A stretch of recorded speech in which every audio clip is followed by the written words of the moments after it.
From the Detroit Free Press, it's Friday. Here are today's top stories, presented by Bush's Fresh Food Market. Bush's has over 4,000 Michigan products, including the freshest fruit and vegetables, meat, seafood, and baked goods. Stop by one of Bush's 16 locations for the personal service you expect from your neighborhood grocer. I'm Adrienne Roberts reporting for the Detroit Free Press. Michael Thompson spent more than a quarter century in prison for a conviction stemming from a marijuana sale. He was released earlier this year after Michigan Governor Gretchen Whitmer granted his request for clemency in December. He was let out at 4 a.m. on a cold January morning with nothing more than a duffel bag with some clothes. And who stepped in to help him may be surprising. It's the owner of a cannabis company who sells the same product that ultimately led to Thompson's imprisonment. Now, Thompson travels around to up to 3 dispensaries per week, talking with customers about prison reform. When I went to a dispensary called Greenhouse in Walled Lake with Thompson in late August, many customers were caught off guard. But he says he feels the love from customers and said he hopes to open their eyes to the need for prison reform. That's a message he thinks can affect more change through his stories from personal experience rather than from politicians. I'm Susan Tompor, and I'm a columnist at the Detroit Free Press. What would you do if you spotted suddenly that a dear friend had cancer and was raising money via Facebook?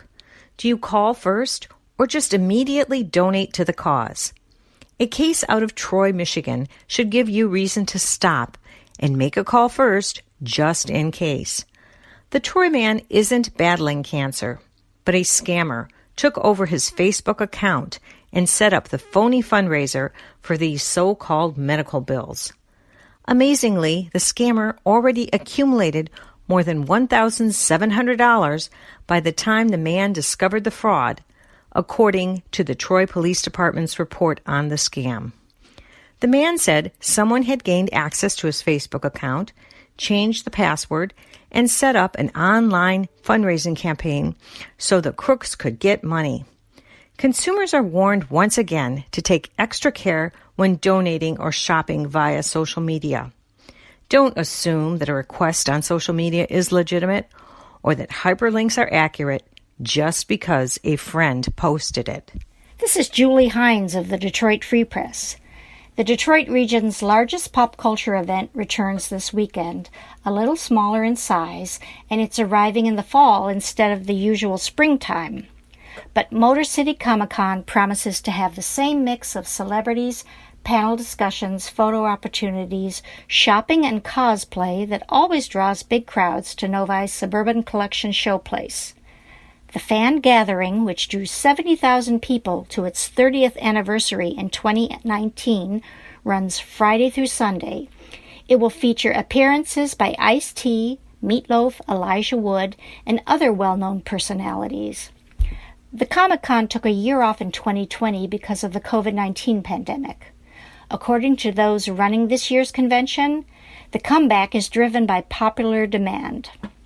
A few of the other stars who'll be visiting with fans: Giancarlo Esposito, who plays drug kingpin Gus Fring on Better Call Saul and used to play the character on the hit drama Breaking Bad.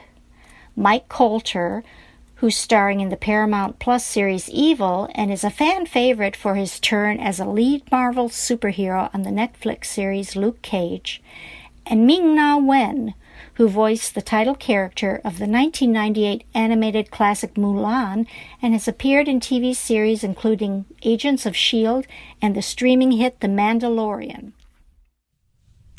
I'm Andrew Hammond for the Free Press Sports Department. For a Detroit Red Wings squad that is looking to reach the postseason for the first time in a while, leadership is paramount. Having already pegged Dylan Larkin as the captain, the assistant captains, those who wear that A patch on their uniforms, are just as important.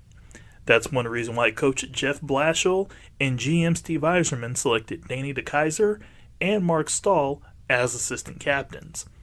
This is nothing new for Stahl, who wore the A patch as a member of the Rangers, but for DeKeyser, who had dreams of playing for the Wings, it means much more.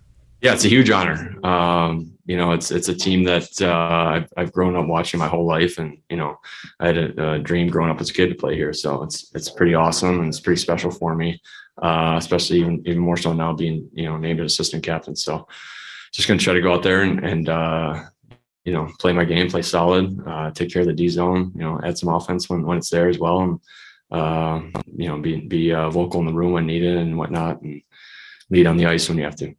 For more stories from the Detroit Free Press, be sure to check out freep.com. That's FREEP.com. If you're a fan and want to support our quality local journalism, subscribe.